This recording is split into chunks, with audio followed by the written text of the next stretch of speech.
10,000 രൂപ കൈക്കൂലി വാങ്ങുന്നതിനിടെ കളക്ടറേറ്റിൽ എ ഗ്രേഡ് ഓവർസിയർ വിജിലൻസിന്റെ പിടിയിലായി. പണിപൂർത്തിയായ റോഡിന്റെ ബിൽ പാസാക്കി നൽകാൻ വേണ്ടിയാണ് പ്രതി കൈക്കൂലി വാങ്ങിയത്.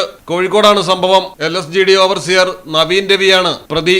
നവീനെക്കുറിച്ച് നിരന്തരം പരാതി ഉയർന്ന സാഹചര്യത്തിൽ കുറച്ചു ദിവസങ്ങളായി വിജിലൻസിന്റെ നിരീക്ഷണത്തിലായിരുന്നു. റോഡ് പണി പൂർത്തിയാക്കി ബില്ല് നൽകിയ കോൺട്രാക്ടർക്ക് പണം അനുവദിക്കുന്നതിന് വിസമ്മതം പ്രകടിപ്പിച്ച് പ്രതി ഏറെ നാൾ നടത്തിച്ചു. പിന്നീട് 5,000 രൂപ കൈക്കൂലിയായി വാങ്ങി.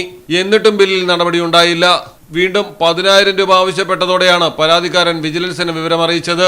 പണം കൈപ്പറ്റുമ്പോൾ പ്രതിയെ കൈയോടെ പിടികൂടുകയായിരുന്നു.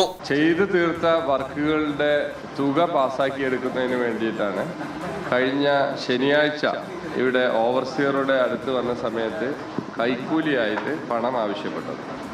ഇന്ന് വിജിലൻസ് സംഘം വിജിലൻസിൻ്റെ നടപടിക്രമങ്ങളുടെ ഭാഗമായി കൈക്കൂലി പണം ബന്ദോബസ്തിലെടുത്ത് കൊടുത്തുവിടുകയും ആയത് ട്രാപ്പ് നടപടികളുടെ ഭാഗമായി ബന്ദോബസ്തിലെടുക്കുകയുമാണ് ചെയ്തിട്ടുള്ളത്.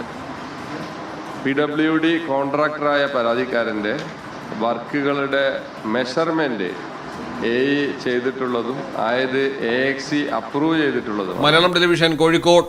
Never seen before designs. നിങ്ങളുടെ സ്നേഹത്തോളം പ്യൂർ ആൻഡ് പ്രഷ്യസ്. ഹൃദയം തൊട്ടറിഞ്ഞുള്ള സർവീസ്. കവിത ഗോൾഡൻ ഡയമണ്ട്സ് പോലെ തീർത്തും versatile. Kavita Gold and Diamonds, the versatile jewelry.